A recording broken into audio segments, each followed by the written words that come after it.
Hi everyone, thanks for giving me the opportunity to give this talk today. If you see this pre-recording, it's because I was not able to present the presentation online in real time. Today I will present you some neural variational schemes that aims as be used as a substitute for a traditional data assimilation scheme in oceanography. And I will present some application on a high-resolution sea surface temperature case used at the Danish Meteorological Institute, where I'm currently hosted as a visiting researcher, while I'm officially working at EMT Atlantique in France. Okay, so as a starter, maybe just a quick reminder regarding the problem statement. So as most of you probably know, when you are dealing with L3 GAPI datasets and you want to provide either some reconstruction, some near real-time product, or even some short-term forecastings based on these observations, you are most often involving some techniques related to data assimilation schemes.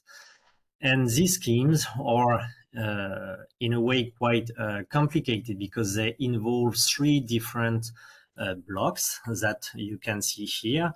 So typically some forward model, which will involve some numerical model based on some physics. You also have some observation models that helps you to observation with the model. And finally, you want to combine both your prior knowledge based on the forward model and the observations through an assimilation scheme that can be sequential with Kalman filtering based techniques, or a variational scheme based on 3DVar, 4DVar. And you have also, of course, some hybrid methods over the last few years trying to combine the advantages of these two approaches. And over the last few years, also the rise of machine and deep learning opened some new questions related to data assimilations. And typically, one very important question that was raised over the last few years was, is it possible, instead of using these three blocks, to build some neural architecture that will replace everything in a way that is called end-to-end in the community, meaning that you start from the observations for the inputs of interest, typically here the sea surface temperature, and you go directly to the outputs based on this single framework. So maybe just a few notations so that you can understand and follow what I'm presenting throughout the presentation. So here I will use a data assimilation state space formulation, meaning that X is the hidden space that we want to reconstruct. So typically, from an operational point of view, it will be the L4 products. So it's a spatiotemporal products indexed by K, and we want to estimate this state on a domain D that will be discretized, of course. And we have some observations, so typically the L3 product, on some subdomain omega of the domain D we want to reconstruct. So just from a historical point of view, what are the traditional techniques to deal with that? So of course you have the, let's say, the most traditional and simple one, typically the optimal interpolation that, depending on the community you're working in, is also called a kriging or blue. And you have more sophisticated techniques related to dynamical systems in data assimilations, using this state space formulation with a forward equation and an observation model, as I said before, trying to use either sequential schemes or variational schemes or hybrid ones to solve for the inverse problem and go to the non-GAPI products, so namely the L4 products. So here what I'm going to present you today is some application based on some new developments that have been made at IMT Atlantique since 3 or 4 years ago, with an algorithm that is called 4DVarNet. So why 4DVarNet? Because it's a deep learning tool that is backbone on variational data assimilation scheme. So when you're dealing with variational data assimilation scheme, what you want to do typically is to combine the observation and the model by minimizing some variational cost. So this is what I wrote here. You have some observation term, some regularization term based on your model, and you want to find the best compromise between these two terms so that when minimizing these variational costs, you lead to the optimal reconstruction that you may have based on both your observations and your model. But here, since we are dealing with a deep learning framework, I do not want to involve any numerical model here, and phi is replaced here by, so not a numerical model, but a neural network, a first one that we will use. And secondly, because to deal with inverse problem with time-related processes, the minimization of this variational cost typically involves some iterative gradient-based approach, denoted typically as a solver. We will involve a second neural network that I note here, gamma, which will be in charge to speed up the gradient descent. Because of course, when you deal with the minimization in high-dimensional space, you have to iterate through many iterations to reach the optimal solutions. And here we will benefit from deep learning automatic differentiation tools to learn how to speed up this gradient descent in a very few number of steps, typically 10 or 15 in our case. I will show you some application. And how to understand this scheme. Contrary to traditional data assimilation scheme, as I said before, I do not use any numerical model, and the prior operator, phi, in the regularization cost, is no longer a forward model. It can be seen as a projection operator of the state that will be learned. And for now, in the current setting, it's not an emulator, but it can be in future works. It can also be something else, such as Gaussian processes. So many applications that can be done in the future with such a framework. And to reach the optimal solution of our neural network, we will involve what is called a B-level optimization scheme. So if you followed what I said, I backbone my neural network on this variational cost, which is typically the 4DVAR cost using variational data assimilation. But since I do not know either the solver, the optimal solver, and the optimal prior, I will train my neural network on what is called a reconstruction loss, which will be typically the mean squared error between the reconstruction as outputs of my neural networks and what is given as a ground truth. Okay, so this is why we call that a B-level optimization scheme, because our neural network is designed based on this variational cost, but it's optimized thanks to this one. Okay, so we optimize both cost function in the same times to reach the optimal reconstruction.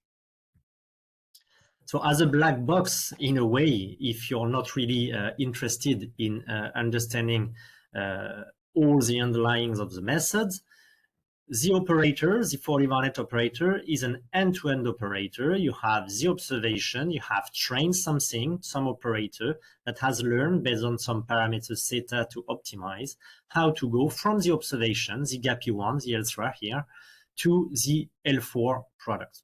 Okay, and in the traditional setup of 4DVarNet, we use some observation system simulation experiments where we knew the ground truth, which is an easier problem because, of course, the reconstruction loss is simply the mean squared error between the ground truth here and your reconstruction X star. But here, in the experiments on the sea surface temperature I will show you after, we didn't have any ground truth because we wanted only to use the L3 observation. So this is some sort of supervised configurations, where to run the 4DVarNet algorithm, we will typically remove some observation from the L3 product and try to optimize the reconstruction cost based on these observations we removed. And we hope that what we learn is enough to generalize anywhere on the domain. So let's go now on the application. So the dataset is provided by the Danish Meteorological Institute. It's based on the L4 product produced by DMI on the Baltic Sea domain with a 0.02 degrees times 0.02 degree resolution, based on the optimal interpolation in a paper published by Høyer and Shea in 2007. And the training strategy, so basically, is to train on the GAPI L3 observations, as I said before, on 2 years of data. And we will randomly remove patches of observations, trying to learn and generalize anywhere on the domain what we learn. And the testing strategy is basically to infer what we learn on year 2021. For the benchmark strategy, what we did is to remove one sensor from the original L3 product and keep it for validation. So we removed this sensor, we will train our algorithms and also run the OI product from the Danish Meteorological Institute on these toy data sets, and we will then be able to compare both methods on the L3 sensor that has been kept for validation. One important point also is to say that to deal with such a domain, so this is in red, the Baltic Sea domain used by DMI at such a resolution, it's very difficult to feed, even with very good GPU capabilities, all the data sets, all the spatial-temporal sequence on the entire domain to train your neural network. It's doable, but it's very difficult and it's very slow. So one strategy that we developed in the 4DVarNet algorithms is to decompose the domain in some patches that you can see here. So typically here you have 8 overlapping patches to cover the entire domain. And we decided to use 600 patch size pixels for decomposing the domain, okay? And you have to understand that in the end, here, we want to decompose the domain and apply what we learned on these 8 patches. And finally, this enables to cover the entire domain and provide some equivalent for the L4 products. But for the training on the left, it's a bit different. You don't have to apply the same strategy. And to have more variability, you can just randomly sample the patching on the domain, which improves the variability of the datasets because the training almost never see the same data, which can lead to improve the training of your algorithm. Maybe let's have a look quite quickly at the data. So here I just plotted this one sequence of observations that we will use throughout the training. So I used the data assimilation windows of 7 days. And since we are dealing in this application case on near real-time product, we will use all this data throughout the sequence to optimize the near real-time product, so at the end of the data assimilation window. But let's precise that we can do the exact same thing with 4DVarNet to produce reanalysis, for instance, to optimize these dates, also to produce short-term forecast if we don't have observation on the last few days. And the algorithm will be trained in the exact same way, just modifying the masks of the input datasets. Also, how work our algorithm visually? If we look at how it works, as I said before, we involved some speeding up of an iterative gradient-based descent, but instead of using a few thousands, which is quite huge, number of iterations to reach optimality, our neural network learns how to do it in a very few number of iterations. So here, typically 10. So it starts from the observations with missing data. We fill the missing data with the mean of the fields. And as you can see, throughout the iteration of the solver, it will converge to something that is close to the ground truth. So this is still a work in progress. We are not yet to an operational product, but we still have some very interesting results, I thought, for these preliminary results. So here you can see the results of the inference on the 2021 year. So you can see the average seasonal root mean squared error of 4DVarNet versus the OI DMI product on a subdomain of the entire Baltic Sea. The results are aggregated on larger cells on 0.1 degree times 0.1 degree. And as you can see, so in blue, typically it says that 4DVarNet is better, it's in percentage, and in red, it's worse than the OI. You can see that the results really depends on the season. We have very good results in summer, quite moderate, but also quite good in spring, and very bad for the moment in winter and in spring, which probably means that we have a need for seasonal training, which we'll have a look in the coming weeks. And we also can notice that we need some to improve some features on the coastal areas of our algorithm. We can see the same conclusions here on the time series. So if we compute the spatial daily average root mean squared error, we can see that here during summer, typically the RMSE is very good. It's also very well correlated with the OI correlation, but it's higher in winter, and this has to be investigated. Maybe it's due to the fact that spatial observation coverage is slightly lower during winter.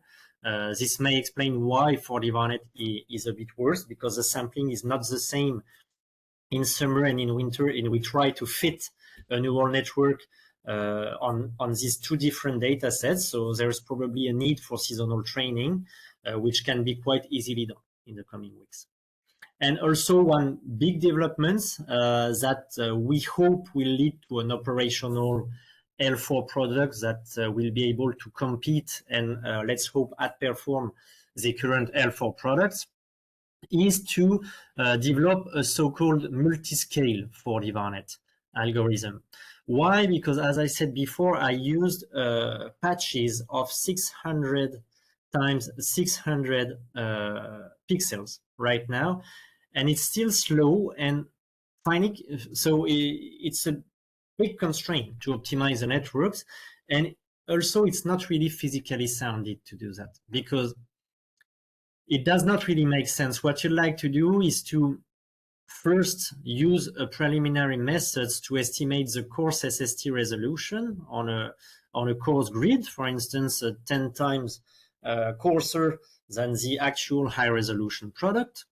And once you estimate this coarse resolution, you may want to estimate the anomaly between the observation at high resolution and the optimal reconstruction at coarse resolution, which will not require such large patch decomposition of the domain. As you can see here, you can involve smaller patches, which will be way faster to train than with large patches, and it will also bring more viability in the training. And it's the same figures that I presented before. It will also involve some fixed decomposition of the domain for testing, for inference, to retrieve in the end the final L4 product. And here, just to finish, you can see, even if the results are not finalized, that the method is overall quite consistent in this animation on year 2021, where you can see the observations, the L3 product here, and the L4 product retrieved by our methods.